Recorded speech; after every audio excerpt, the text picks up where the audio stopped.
My name is Daniel Reyes. I'm 28, and I've spent the last 5 years working as an electrician here in Portland. Old houses, mostly. Wiring from the 60s that some inspector should have condemned years ago. It's not a job that gets you into nice rooms. My hands have small scars on them from box cutters and hot terminals. And by 6 o'clock most days my clothes smell like dust and burnt metal. I'm telling you this first because none of what happened later makes sense without it. I wasn't looking for anything. I didn't think my life had room in it for a story like this one. Most evenings after a job, I'd stop at a coffee shop a few blocks from my apartment called the Copper Cup. I told people, and myself honestly, that it was because the coffee was strong and I liked sitting in the back booth where nobody bothered me. That part's true. It's just not the whole truth. The whole truth has a name. Mara Bennett. She worked the counter and covered the back tables, which is where I always sat. Whether that was luck or something else, I never asked myself too hard. She remembered I took my coffee black. She remembered I hated when the soup came out lukewarm and would send it back to the kitchen without me having to say a word. Small stuff. Waitress stuff, maybe, but it made a long day feel shorter. I liked her. I'd liked her for months. Maybe longer than I wanted to admit. I never said anything because I didn't know if she was seeing someone, and because I didn't want to be the guy who makes a waitress feel like she has to be extra nice to him for a bigger tip. So I kept it where it was. A few jokes over the menu. Nothing more. That was the arrangement, unspoken as it was, until one Thursday in early October. She came over to my table that evening and something was wrong immediately. Her smile was stretched too tight, like she was holding it up with effort. Her eyes were red, not crying right now red, but the kind that comes after crying somewhere private and trying to fix it with makeup that doesn't quite cover it. I set my cup down. Rough day. She opened her mouth like she was going to say she was fine. Then she looked at me and whatever she'd been holding together just cracked. She glanced toward the counter, checking if her manager was watching, then slid into the seat across from me. She'd never sat down at my table before. Not once. "Daniel," she said. Quiet enough I had to lean forward. "Can I ask you something really weird?" My heart started going faster than it had any business going. I kept my voice level. "Go ahead." She looked down at her hands, twisting her fingers together on the table like she was trying to physically hold the words in before they came out. Then she told me about a guy named Nathan. 3 years together. She thought they were headed toward something permanent. Marriage, a life, the whole thing. He left her for a woman named Vanessa. Someone with more money, nicer clothes, the kind of life he apparently decided he wanted more than the one he had with Mara. Now there was a wedding this weekend. An old friend of hers. And Nathan was going to be there. With Vanessa.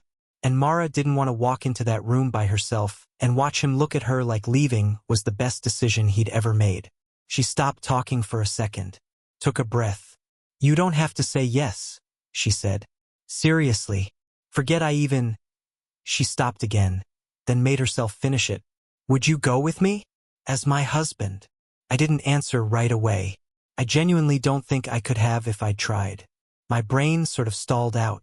She read my silence as a no, and I watched her face fall. "Forget it," she said fast, already halfway out of the booth. "I don't know what I was thinking. I'm sorry, that was too much." I reached across the table and caught her wrist before she could stand all the way up. "Not hard. Just enough. I haven't said no yet." She stopped, looked at me like she wasn't sure she'd heard that right. I took a breath, trying to keep my voice from doing anything stupid, because my chest felt like someone had wrapped a hand around it and squeezed. "Before I answer," I said, "I need to know one thing." "What? Does this fake husband get to dance with his wife?" For a second she just stared at me. Then she laughed. Really laughed, even with her eyes still wet, and said, "Probably." I nodded. "Then I'm in." She looked at me for a long moment after that, like she couldn't quite believe I'd actually said yes. I looked back and tried not to let her see how long I'd wanted an excuse to stand next to her like that, even if the whole thing was pretend. When she got up to head back to work, her steps looked lighter than when she'd sat down. I stayed in the booth a while longer with my coffee going cold in front of me, running the whole conversation back in my head, trying to figure out how I just agreed to something this insane in under 2 minutes. I want to be honest about something. Some part of me, a small, dumb, hopeful part, already knew this wasn't just going to be one weekend and done. I didn't know how right that feeling was going to turn out to be, or how much it would end up costing both of us before it gave anything back. All I knew sitting there that night was that I wasn't about to let her walk into that wedding by herself. Everything after that I figured out as it happened. 3 days before the wedding, Mara handed me a small spiral notebook across her kitchen table and told me, dead serious, to memorize it. I laughed. She didn't. I'm not joking, Daniel. If someone asks you my mom's name and you blank, this whole thing falls apart. So I stopped laughing and we got to work. 2 nights, sitting at that table with takeout going cold between us, building a version of us that would hold up under questions from people who actually knew her. We landed on 8 months married, kept quiet because she didn't like turning her personal life into cafe gossip. The story went that we met when I came out to fix a busted panel in her kitchen. The wiring had been arcing behind the outlet by the stove, and things grew from there over a few months. I remember stopping halfway through reading that part back to her. Wait, that part's actually true. She looked up from the notebook. What? I did fix your panel. That arcing outlet by the stove, that was your place. I remember because you were arguing with the espresso machine the whole time I was under your sink. She blinked, like she was trying to place the memory and couldn't quite get there. I don't even remember that. I do, I said, and left it there, because I wasn't ready to explain just how long I'd apparently been paying attention. She studied me for a second too long. So you've been noticing me since then? I shrugged and looked down at the notebook instead of answering. She didn't push it, but I could tell she knew there was more to that shrug than I was saying. The morning of the wedding, I picked her up in a suit I'd borrowed from a friend named Rob, and it did not fit. The shoulders pulled wrong every time I moved my arms, and the shoes pinched in a way my work boots never did. My hands were scrubbed clean, but the calluses and the little white scars were still there if you looked. When she opened her door, she had on a simple green dress, hair pinned back, and I genuinely forgot what I was supposed to say for a second. She looked me up and down, a small, shy smile pulling at her mouth. You look different from the guy who sits in the corner drinking black coffee. Apparently fake husbands have a dress code, I said, holding out my arm. She looped her hand through it, and that one small point of contact went through me like a current. I remember thinking, right then, standing on her front step, this is going to be harder than I thought. I could play a part in front of strangers. I wasn't sure I could keep pretending my chest didn't feel like this. The venue was maybe 40 minutes outside the city, some renovated barn place with string lights. We hadn't been inside more than 20 minutes when I felt her whole body go rigid next to me. I followed her eyes and saw him. Nathan, tall, dressed like he wanted everyone to notice, with Vanessa on his arm in something that cost more than my truck payment. I leaned down close to her ear. Look at me, not at them. She dragged her eyes back to mine. I put my hand at the small of her back, steady, not pulling her anywhere, just there. You don't have to prove anything to him tonight. Nathan found us within about 5 minutes. His eyes went from Mara to me and back, doing some kind of math. When did this happen? He said. I didn't hear anything about a husband. I answered before she had to. We kept it quiet for a while. Mara doesn't like turning her personal life into a show for other people. That landed. His jaw did something tight, and he mumbled something about getting a drink and walked off. I stayed in character the rest of the night. Pulled out her chair, remembered she hated cilantro when the catering came around, told our fake origin story to 3 different sets of relatives who asked. Somewhere in there, small true details started slipping into the fake ones without me planning it. The way she laughs when she's nervous. How she notices when someone's uncomfortable before they say anything. Later, after most people had a few drinks in them, one of her old friends, a woman I'd been introduced to 20 minutes earlier, leaned in loud and a little sloppy and said married people don't stand that far apart from each other. Said if we were really husband and wife, we should prove it. Mara went still next to me. Then she turned, voice dropped low enough that only I could hear it. We need to kiss, she said. Just to be convincing. I looked at her. My heart was doing something ridiculous. I hadn't planned for that sentence to come out of her mouth. Not there. Not with Nathan somewhere in that room probably watching. I nodded anyway. I leaned down slow, giving her every chance in the world to stop me if she wanted to. She didn't. It was quick, short enough to pass for a normal married couple kiss in front of a room of half-drunk wedding guests. But when I pulled back, neither of us moved for a second. Something had shifted.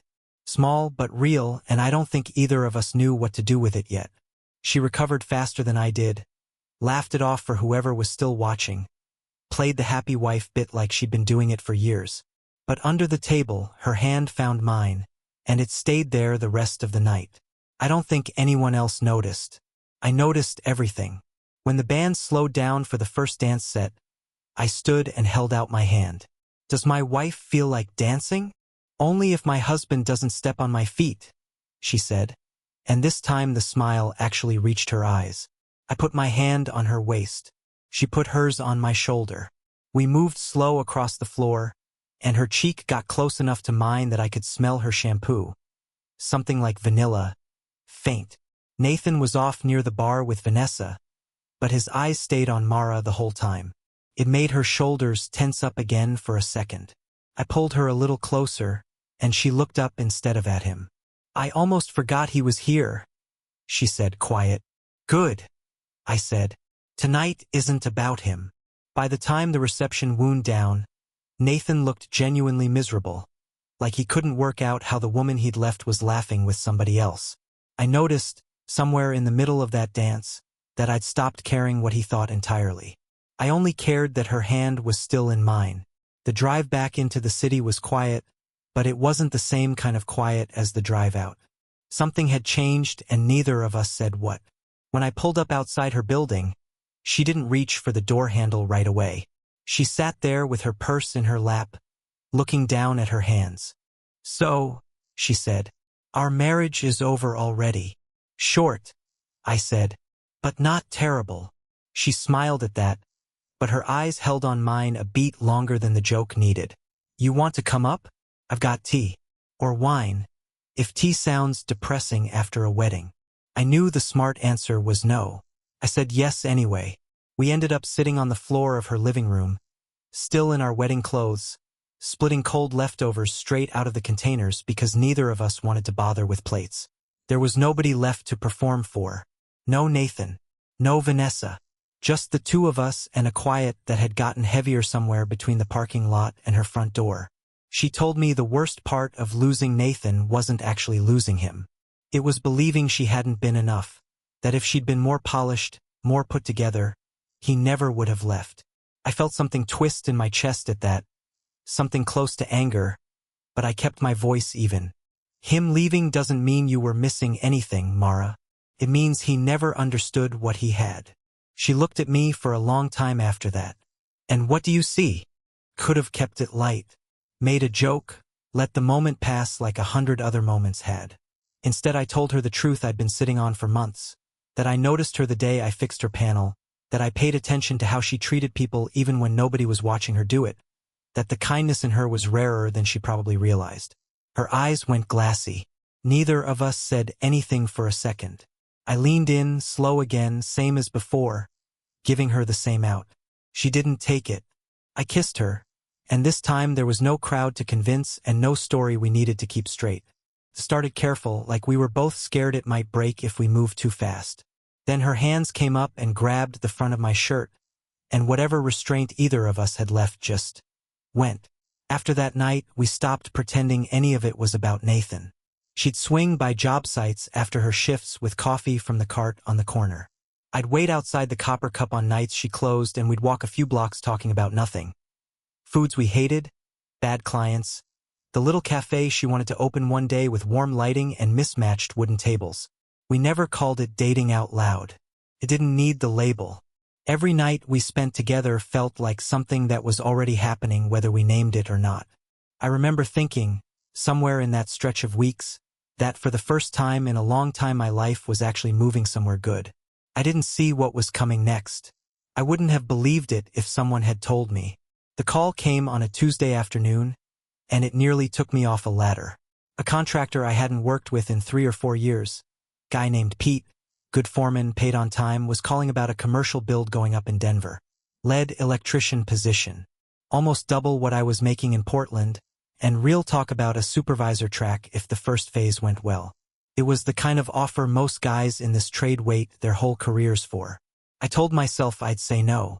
I didn't even bring it up to Mara at first.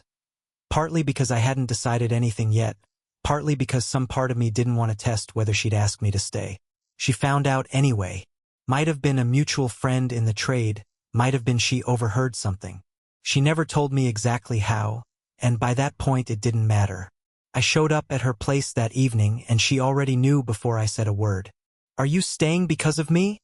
she asked, standing in her doorway with her arms crossed. I didn't answer right away. I was trying to figure out how to say it honestly without it sounding like pressure. The pause went on a beat too long, and she read it as a yes. Something in her shut down, fast. Her voice came out colder than I'd ever heard it. "I think we let this go further than it was supposed to go," she said. "Maybe what I feel is just leftover stuff from Nathan. Maybe you were just the right guy at the right time." Something in my chest went tight. "Look at me, Mara. You don't have to say things like that just because you're scared." "I'm not scared," she said. "I'm being honest." "Then what was the kiss?" My voice came out sharper than I meant it to. "What were the last 3 weeks?" She wrapped her arms around herself and didn't answer right away. When she finally did, her voice was steady even though her eyes weren't. "Maybe I just needed somebody after Nathan left. Maybe you were the right person at the right time, Daniel. That's all this was." That landed harder than I expected it to. I stood there trying to find the woman who'd leaned into me on that dance floor a few weeks earlier, and I couldn't find her in the person standing in front of me now. "You actually believe that?" I asked. She didn't take it back. She just told me to take the Denver job, not to throw away a real future over her. I laughed, short, ugly, not a sound I recognized coming out of my own mouth. "So that's all this was." She didn't answer. The silence did it for her. I left without saying anything else. Some part of me kept waiting the whole walk down the hallway for her door to open behind me, for her to say she didn't mean it. All I got was the sound of the door clicking shut. A few days later I called Pete back and told him yes. I packed what I needed into 2 duffel bags, left the rest in a storage unit off 82nd, and drove east out of the only city I'd ever really lived in. The drive to Denver runs about 19 hours if you don't stop much, and I didn't stop much. I remember getting somewhere around Boise and realizing the weight in my chest hadn't moved an inch the entire drive. What I didn't find out until much later, Mara told me herself weeks after, was that the second her door shut behind me that night, she'd slid down against the wall in her hallway and cried until she couldn't get a full breath in. She hadn't pushed me away because she didn't love me. She'd pushed me away because she loved me enough to think she'd only end up holding me back from something better. I didn't know any of that yet, though. All I knew, somewhere on I-84 with the radio not quite cutting through the static, was that the one woman I'd let myself actually want had looked me straight in the eye and told me I didn't matter that much. And I'd been dumb enough to believe her. I'd been in Denver almost 2 months when Josie called, and I almost let it go to voicemail. The job itself was everything Pete promised. Long days on a 9-story commercial build downtown. Real responsibility. A crew that didn't question what I could do with my hands. There was talk, again, about moving me into a supervisor slot once the second phase kicked off. On paper, my life was going exactly the way it was supposed to. Every night, though, I sat on the edge of a bed in a rented 1-bedroom that still smelled faintly of fresh paint, staring at Mara's contact card, never once hitting call. I told myself she'd made it clear enough. I was a guy who happened to be standing there the one night she needed someone. Nothing more than that, except every time I closed my eyes I saw her anyway. Her hand in mine on that dance floor, the sound of her laugh when I asked if the fake husband got to dance with his wife, the last thing she'd said to me standing in that hallway. "Maybe you were just the right person at the right time." That line followed me through every shift, every lunch eaten alone in the company truck. Back in Portland, Mara kept working her usual shifts at the Copper Cup, doing her best impression of someone who was fine. Josie, her closest friend, the one who'd known the marriage was fake from the very start, wasn't buying it for a second. Josie finally cornered her in the back hallway after a shift and asked, point blank, why she'd pushed me out the door. Mara started crying before she even got the answer out. I told him to go because I love him, she said. If he stayed because of me, he'd have ended up resenting it eventually. He had a real shot out there. I'm just a waitress with a broken heart and a dream that might not ever happen. Josie told her, flatly, that she was being an idiot, that what I felt for her had nothing to do with pity or bad timing. Mara wouldn't hear it. She kept repeating the same thing, like saying it enough times would make it true. What neither of them knew was that Nathan had been standing just around the corner the whole conversation, close enough to catch every word. The second he understood the marriage had been fake from day one, something clicked for him. If the husband thing was all an act, maybe she'd only been trying to make him jealous. Maybe there was still a door open. He started coming around the cafe more after that. First it was flowers left at the hostess stand with her name on the card. Then long apology texts about Vanessa, about how he'd made a mistake. One night he waited outside after closing, leaning against his car the way he used to when they were still together. I know everything now, he told her. I know Daniel wasn't really your husband. I know you were just trying to get through that wedding without looking pathetic. Mara went very still. You don't know anything, she said. He didn't drop it. Told her he and Vanessa were done, that he'd been wrong to think he needed someone flashier, that she was the only person who ever really got him. She told him to leave. He kept coming back anyway. Gentle about it, persistent, always finding a way to remind her that I'd left and he hadn't. That was around when Josie called me on the job site, my hands still covered in drywall dust, phone wedged between my shoulder and ear. I almost hit decline, figuring she was calling to reinforce whatever Mara wanted. Instead, the first thing out of her mouth was, Daniel, if you still love her, you need to come back. Now. I didn't say anything. She kept talking. Told me Mara hadn't pushed me away because she didn't care, that she thought she was protecting me, that she'd been crying on and off for 2 months and still was. Told me Nathan knew the truth now and had been circling her, that she was confused and hurting and genuinely believed I'd taken every word she said that night at face value. I stood there with my forehead against the cold metal of the truck door for a second, not saying anything, feeling every night I'd spent convincing myself she didn't want me start to come apart at once. She loves you, you idiot, Josie said, her voice cracking. She just didn't think she was allowed to keep you. I didn't wait to hear the rest. Told my foreman I needed a few days. Didn't even go back to the apartment to grab clothes. Just got in the truck and started driving. The drive from Denver back to Portland took me most of a day and into the night, and I spent all of it running back through every conversation Mara and I ever had. Every time she smiled at me across a table before any of this started. Every time she leaned into me like she actually trusted me to hold her up.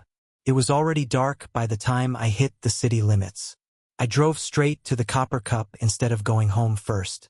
Through the front window I could see her behind the counter, still in her work shirt, and Nathan standing across from her holding a bouquet, talking fast like he was scared she'd walk away mid-sentence. Parked, got out, walked in. The bell over the door did its usual chime. Mara turned around. When she saw me, her eyes went wide and her mouth opened, but nothing came out right away. Daniel. Nathan turned too, and whatever he'd been saying died in his throat. What is he doing here? I didn't look at him, just her. After 2 months of telling myself she didn't want me, I was standing in the same room as her again, and my voice came out rougher than I meant it to. I need to talk to you. She had both hands braced on the edge of the counter, knuckles pale. Daniel, let me talk first, I said, because last time, I listened to what you said instead of looking at what was actually going on in your eyes. Nathan started to say something, and I turned to him before he could get it out. Kept my voice low. It started fake. You're right about that. Then I looked back at Mara. But it stopped being fake for me a long time ago. Mara didn't even glance at him when she spoke. Leave, she said. Quiet. Steady. Mara, come on. Nathan's voice climbed. You can't be serious, right? I am. She turned to face him fully now. You heard him. It might have started fake, but it stopped being fake for both of us. You left when I loved you. He came back when he had nothing to gain from it. That's the difference between you two. Nathan's jaw worked for a second. He glanced at me, something ugly flickering behind his eyes, then back at her. An electrician, he said low. That's who you're choosing. She didn't flinch. He gives me peace. He respects me. He doesn't need me to be somebody else to deserve him. That's more than you ever gave me. Nathan stood there a few more seconds, breathing hard through his nose, before he set the flowers down on the counter and walked out. The bell rang once behind him and went quiet. The cafe felt too still after that. Mara and I stood a few feet apart, neither of us moving. Her eyes were wet, but she hadn't started crying yet. I took one slow step toward her. You shouldn't have come back, she said, voice cracking on the last word. I had to. She shook her head. I said terrible things to you, told you that you were just a replacement, made you believe I didn't want you. I know, I said. I'm sorry too. I should have fought harder instead of just believing the worst thing you said. I was scared, she admitted, tears finally slipping down.